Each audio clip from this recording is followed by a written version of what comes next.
Hi, welcome. Enjoy the content, subscribe, and turn on notifications. Gideon was already used to the city's power outages. They happened often, almost always at the same time, like they followed an invisible schedule. But that night, as soon as the lights went out, he felt something different. It was a hard feeling to describe, like the darkness around him was reflecting exactly what he'd been feeling inside for months. It was an emptiness. It wasn't just the absence of electricity, it was the confirmation that something in his own life had also stopped working. He went inside and everything looked the same. The living room was neat, pictures on the walls, the scent of the same candle Marla liked to light at dusk. But even though everything was in its place, it felt like nothing made sense anymore. Their home, which used to be full of life, voices, and plans for the future, was now far too quiet. The kind of silence that hurts. Marla was in the bedroom, putting on makeup. Gideon walked by her, glanced quickly, and kept going. She barely turned her head. She just said she'd be going to a company party. She said it in a straightforward, almost flat tone, like someone talking about the weather. He answered with a simple, okay, but inside, something felt heavy. It wasn't the first time she'd gone out like that, and he'd felt uneasy before, but now it was different. It wasn't jealousy. It was instinct. Marla passed by him wearing a new dress. Gideon noticed. It was fitted, elegant, clearly recently bought, but he'd never seen it before. She put on perfume, slipped on her shoes slowly, and left without showing any warmth, excitement, or asking if he wanted to come along. He stayed there, standing in the middle of the living room, looking at the door that had just closed, feeling like he'd been left behind by a train that kept going without him. Gideon was a calm man. He never made a scene, never raised his voice on impulse, but he knew how to watch closely. And he'd been doing that for weeks. Her phone was always face down. Messages would arrive, and she'd ignore them or leave the room to reply. The work calls would end with muffled laughter and sidelong glances. The way she changed the subject whenever he asked a question. The distance between them had become more than physical. It was emotional. It was as if she was only there in body, and even that body felt more absent each day. Gideon went to the bedroom and stood there for a while. He looked at his own reflection in the mirror and tried to find some answer in the man he saw. A tired man. Someone who had poured time, care, and energy into a relationship that seemed to be dying little by little. It wasn't frustration with life or anger over what might be going on. It ran deeper than that. It was the pain of someone who had already started saying an internal goodbye, without saying a word out loud. He closed his eyes for a few seconds and took a deep breath. He decided to leave. He quietly took his car and drove through the half-empty streets, keeping a safe distance, following the route he already knew so well from hearing her mention that party so often. When he arrived at the venue, he parked a bit further away. He waited. He watched the guests arrive, smiling, greeting each other with the ease of people who live on a different wavelength. He waited a while longer. His head was full, but his heart was calm, as if something inside him said, "You need to see this with your own eyes." Gideon got out of the car, adjusted his jacket, and went in. Background music, polite smiles, the sound of glasses clinking in empty toasts. It was the kind of place where nobody really notices anyone else. The perfect cover. He walked around the edges, avoiding any familiar faces. His goal was clear: to observe. To confirm. To figure out if all of this was just in his head or if what he'd been feeling for so long was actually real. Every step he took in that hall felt like walking through memories of his marriage, looking for traces of something that once made sense. And it was there, in the middle of that loud crowd, that he started hearing pieces of the truth falling like shards of glass. A group of men was talking near the bar. Two of them were laughing. One, holding a drink, said her name. Marla. He joked about how the boss was getting closer and closer to her, with a cynical, mocking grin. The other just shook his head and made an obscene comment. Gideon stood still.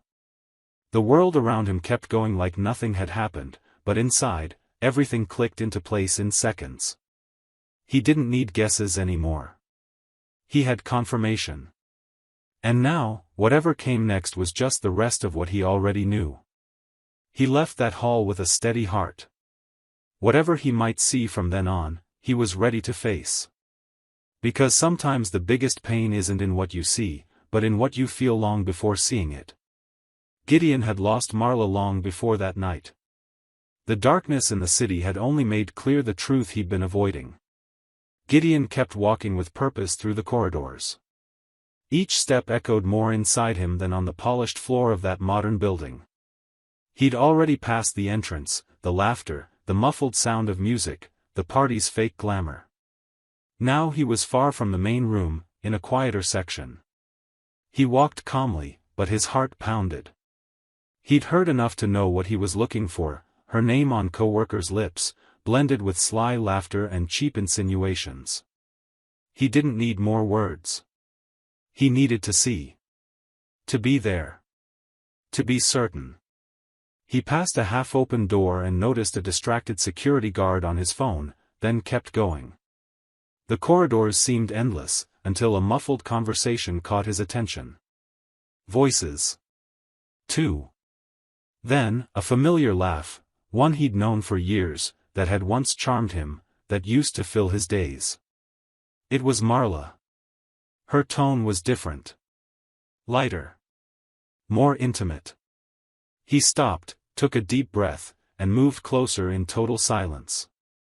He took a few steps until he could see.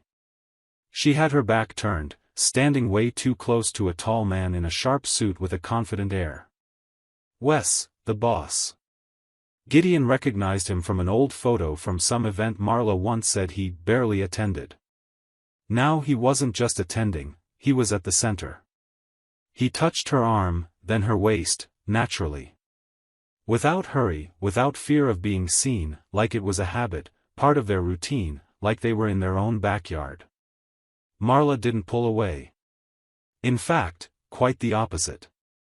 She touched his face with an intimacy Gideon hadn't witnessed in a long time. She smiled, looked him in the eyes like they shared old secrets. And then came the kiss. Direct, calm, deep. It tasted like truth, but the wrong truth. Gideon stood there, almost not breathing.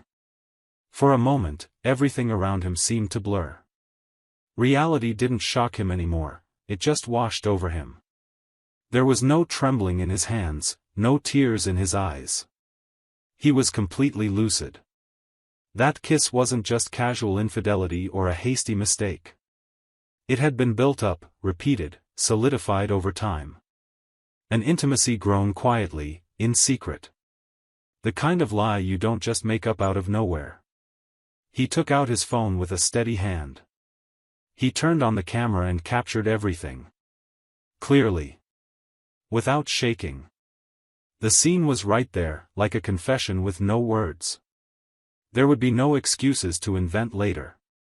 It was definitive. And even though it hurt, even though it tore something inside him, it also brought relief. The relief of someone who finally sees, who stops making excuses and accepts the facts as they are. After recording, Gideon slid his phone back into his pocket, turned around, and walked the other way. He didn't look back. He knew that if he stayed there even one more second, he'd be overwhelmed by feelings that no longer served him. He left the hallway, passed by the same distracted security guard, by the group still chatting at the bar, and through the revolving door at the entrance. He got in his car, took a deep breath. He didn't cry. He was too tired for that. He just started the engine and drove off. When he got home, the lights were still out. It was as if the universe itself was conspiring to keep everything in the dark. Gideon didn't turn anything on. He went straight to the living room. He picked up the folder of documents he'd set aside days ago. The divorce papers were inside, ready. He'd already seen this coming, even if he hadn't admitted it. All he'd needed was certainty. He left the papers on the table, along with his ring. That ring, once a symbol of commitment, now felt like useless metal. He looked around the house one last time, took a deep breath, grabbed a backpack with some clothes, and walked out. He locked the door gently. Not out of anger, but because everything he had to say was already said, in silence. The story up to that point had been written with doubts and omissions. Now it would end with clarity. Gideon walked down the sidewalk with firm steps. Something inside him was starting to come together, still wounded, still throbbing, but fully aware. And that changed everything. Marla got home after midnight, laughing by herself, still busy on her phone. There was a strange sparkle in her eyes, like she'd just had a perfect night. She opened the door lightly, not in a rush, assuming she'd find Gideon asleep or locked in his office, as usual. But something shattered that fantasy the instant she saw the table in the living room. Her laughter vanished. Her once relaxed hands froze. In front of her were the divorce papers, lying open, along with his ring. A symbol of what they'd once built together. A weight fell onto her shoulders. Her chest felt tight, like something had been ripped out. She called his name a few times, rushing around the house. She went to the bedroom, opened closets, checked the bathroom, looked for his car in the garage. Everything pointed to what she wasn't ready to admit. He knew. Gideon had seen it all. She went back to the living room, sat on the couch holding the papers, staring at the ring. She felt like she was falling into a bottomless pit. She called him once. Twice. 3 times. The calls went through, but he never answered. She sent short messages, long ones, desperate ones. No response. The next morning, Marla showed up at work looking worn out. She tried to maintain her composure, but something was off. Some people stared too long, others avoided eye contact. The smiles, once spontaneous, were now forced or absent. At the end of the day, she was called into the executive office. They closed the door. The HR manager was there, along with 2 directors. The vibe was strange, uncomfortable. None of them explicitly mentioned the video, but their look said more than any accusation. One of them made some vague comment about inappropriate behavior within the company structure. Another referred simply to institutional embarrassment. Marla tried to figure out exactly what they knew, but they didn't ask questions. They also didn't give her a chance to explain. They said they'd consider the necessary measures, but the message was obvious. Wes hadn't shown up that day. He'd been discreetly let go. The scandal needed to be contained to protect the company's image. Public exposure was unwanted, but internal consequences were being carried out quietly, from the top down. As she left that meeting, she felt people's eyes following her every step. Her closest colleagues pretended to be busy. The halls that used to be filled with greetings and jokes were now steeped in a silence loaded with judgment. It was like she'd become a source of discomfort. And the worst part wasn't the tension, it was the humiliation of knowing everyone had already seen it, without her even knowing who'd viewed or shared it. She spent the rest of the day in her own world, trying to find a path back to what she'd lost, gradually realizing there might not be one anymore. That same night, she tried to find Gideon again. This time, she went to an old friend's apartment, thinking he might be there. She knocked, called out, waited. No one answered. She left a letter asking him to at least hear her out. But she knew that, after everything, he had no reason to listen to her excuses. Still, she wrote. She put on paper all the things she hadn't had the courage to say before. She tried explaining that her involvement with Wes started off as a distraction, then out of loneliness, and only later as a bigger mistake. That she felt lost, was regretful, didn't want to lose her family.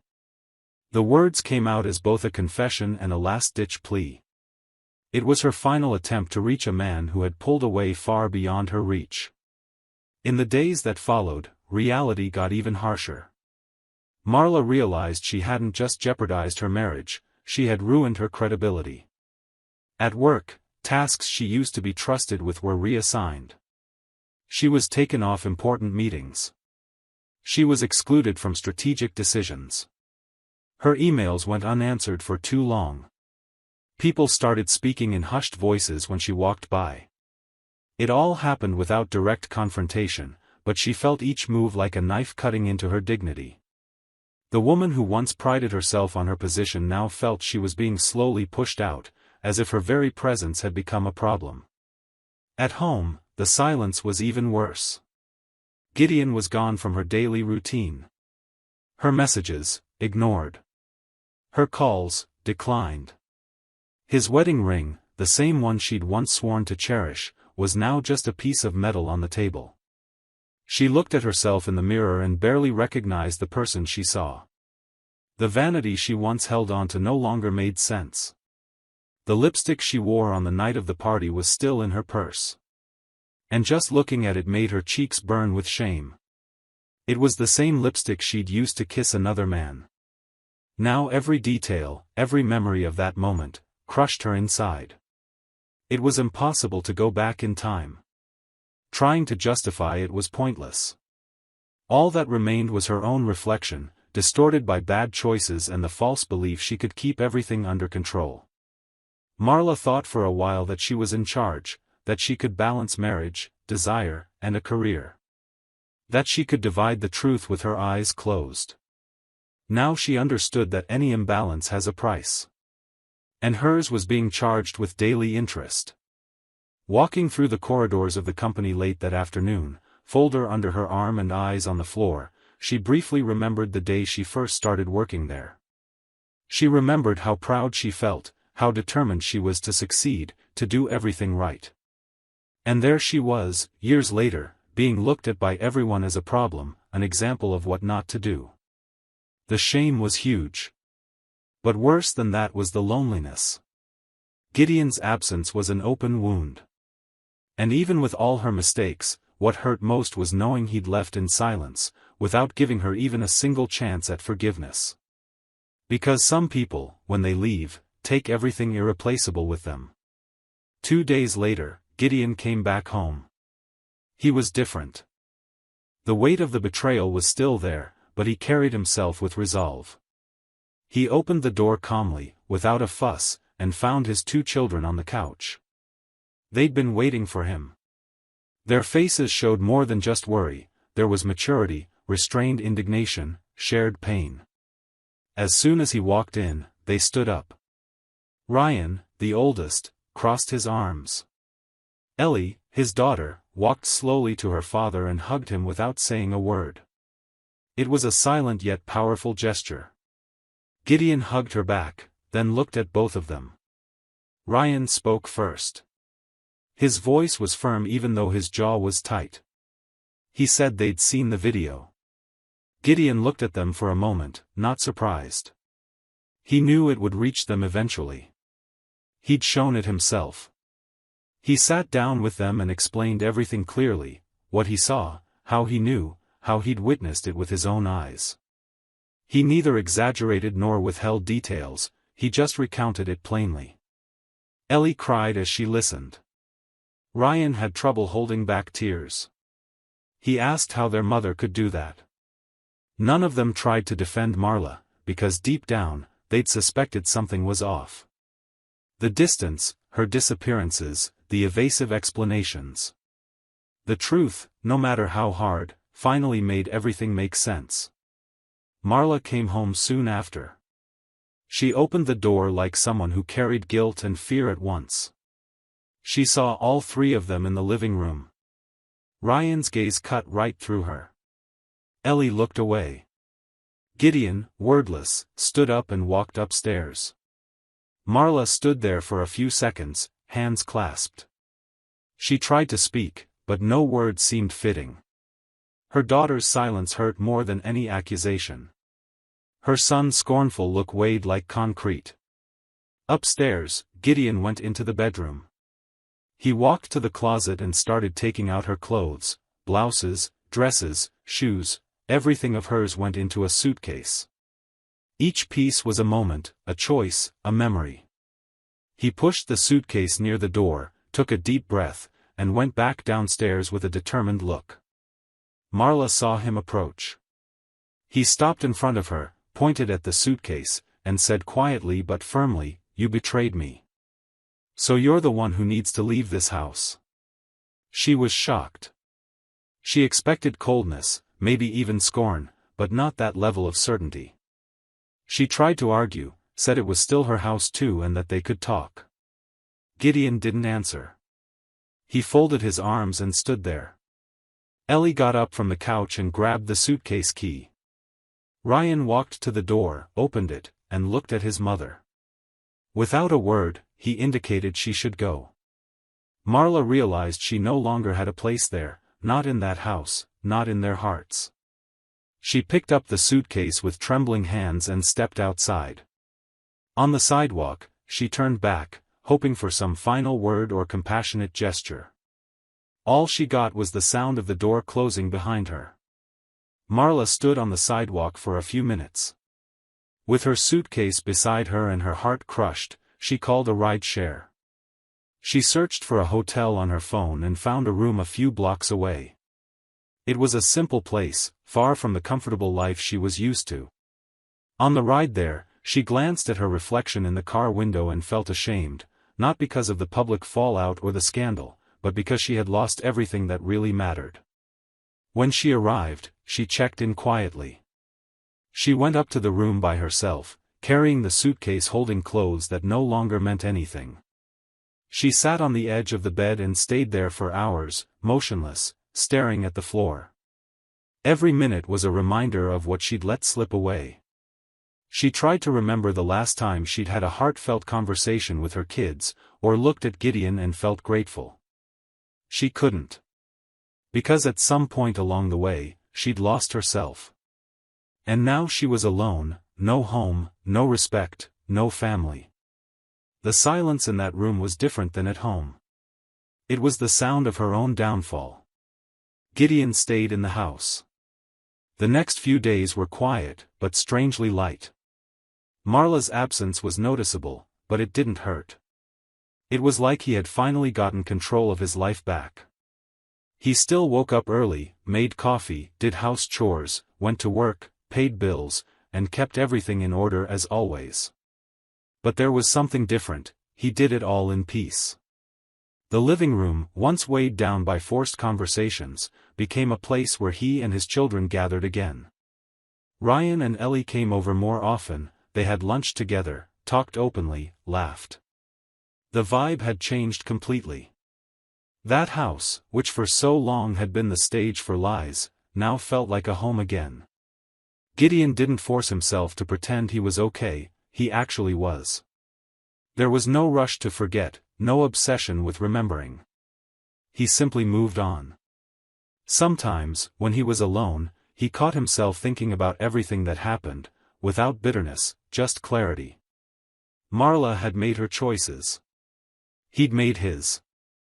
It had been necessary to end it. Staying in that marriage would mean holding on to something that no longer existed. He understood that with a calmness that even surprised his kids. When Ellie asked if he still felt anything for Marla, he said the only thing he felt now was respect for himself.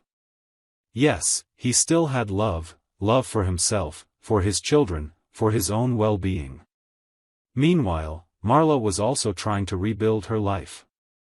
The hotel, once a temporary spot, became her home for a while. She had to quit her old job, sticking around there was impossible. She looked for other places to work, did interviews, and accepted a lower position than before. She started over. She learned to live on less, to use public transportation, to share spaces, to wash her own clothes in the hallway laundry. She had time to think, about her mistakes, about those moments when she could have chosen differently. For weeks, there was silence between her and the kids. She sent messages and got short replies, or sometimes just a read receipt. But she kept trying, without pushing. Ellie was the first to give in, replying to a message asking if she was doing okay. Then came a phone call, nothing too long, but it was a start. Ryan took longer. He was still angry. When he finally picked up, he said little, just that he was disappointed, that he'd expected more of her. She listened in silence, and for the first time in a long while, she didn't defend herself, she just acknowledged it. Gideon knew that this process of reconnecting was important for mother and children. Even though he was the one most hurt by everything, he didn't interfere. He gave them space. He trusted both of them to handle it with maturity. And he respected the fact that each one had their own timeline to forgive, or to move on without resentment. Months passed. The house stayed full of life, conversation, visitors, Sunday dinners. Gideon let himself smile more. He even started accepting invitations to go out with friends, rediscovering small joys. He never spoke badly about Marla, not even to his closest friends. When people asked, he just said things had gone separate ways. That life is made of choices. And that sometimes losing someone means finding yourself again. One day, Ryan told his father he'd had lunch with his mother. Ellie had already been in more frequent contact. Gideon listened, nodded, and asked only if they were all right. They said yes. It wasn't another attempt at getting back together. It was a different stage. Marla had accepted the end, and so had he. There was now only the necessary respect to go on without hatred, no request to come back, no plea for reconciliation. She finally understood that marriage had ended the moment she chose another path. And he understood that sometimes moving forward demands you let go of someone who once meant the world. Gideon was happy. Genuinely happy. Not a loud, over-the-top kind of happy that tries to prove something, but a quiet happiness of someone who looks in the mirror and recognizes his own story. He was whole. Not perfect, but whole. And that was enough.